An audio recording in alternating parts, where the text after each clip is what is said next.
Donald Trump's team is refusing to submit to FBI background checks. And you might be wondering why that's a problem. If Biden is currently president, can't he just direct the FBI to do those background checks and to submit their findings to the Senate so that during confirmation hearings, the Senate has all of the information that they need about these individuals? Well, Donald Trump's team is saying we don't need the FBI, we're using private investigators. And here's the problem with this. Private investigators are not beholden to the American people, they are beholden to their client. And if Donald Trump is paying them for a report, you can damn well be sure that they are going to provide the information as he wants to see it. So these are not real investigations. They are basically shams that are going to give Republican senators some cover, probably, for voting in favor of completely unqualified and unvetted candidates. So you might be asking, well, Biden is still president. Why doesn't he direct the FBI to do it? Well, there's a clear reason, but it may not make you feel any better.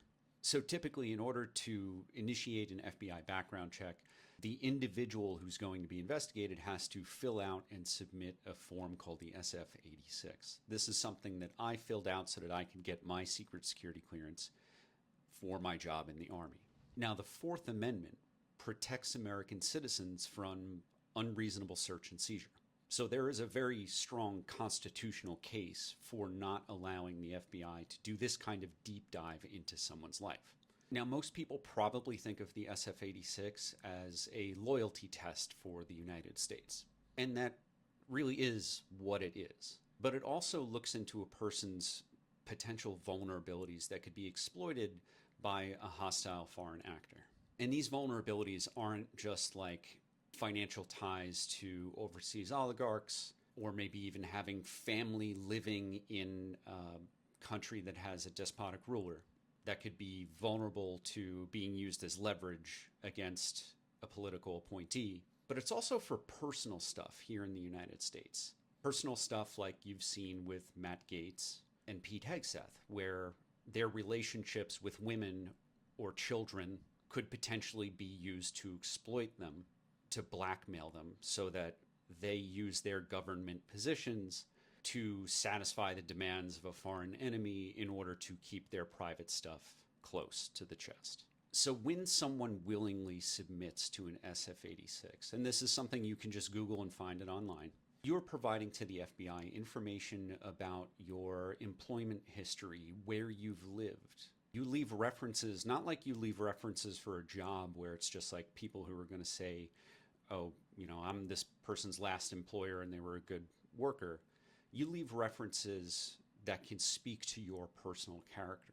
These are references who would know things like your spending habits, your drinking habits, your relationship with other types of chemicals that may be relevant. It explores your family history, your relationship history. It's not just looking for the things that are on your credit report. The SF-86 is a signal to the investigators, this is the kind of person I am, these are the kind of values that I hold. If you have things like outstanding gambling debts, or you are a habitual gambler, that might signal to the investigators that you could be vulnerable to a new exploitation. The important thing about the SF-86 is not just that you're willingly submitting to this investigation and that you're saying, yes, you, the FBI, can look into my personal life. You can interview my family, my friends, people I've been in relationships with. Yes, you can look at my bank accounts and my credit history. But it's also a sworn statement. It is a federal crime to lie on your SF-86.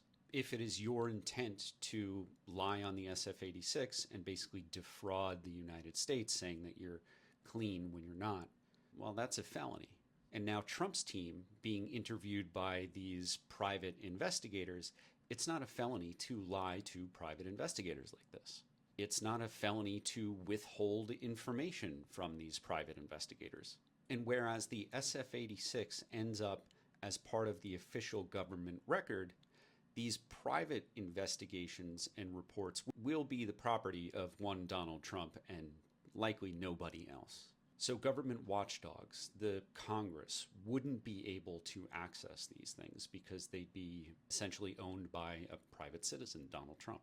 So where do we go from here? Well, whether you're in a blue state or a red state, this is another opportunity for your members of Congress to hear from you.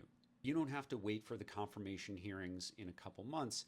You can start right now calling your member of Congress, your senator, and letting them know that you, as an American citizen, do not feel comfortable with any senator voting in favor of a confirmation to a cabinet position or any other appointed position if that person has not submitted to an SF-86. Look, there's going to be a lot of rules and norms that the incoming Trump administration is going to be breaking, and they're breaking a lot right now during the transition, refusing to sign ethics agreements and that type of thing.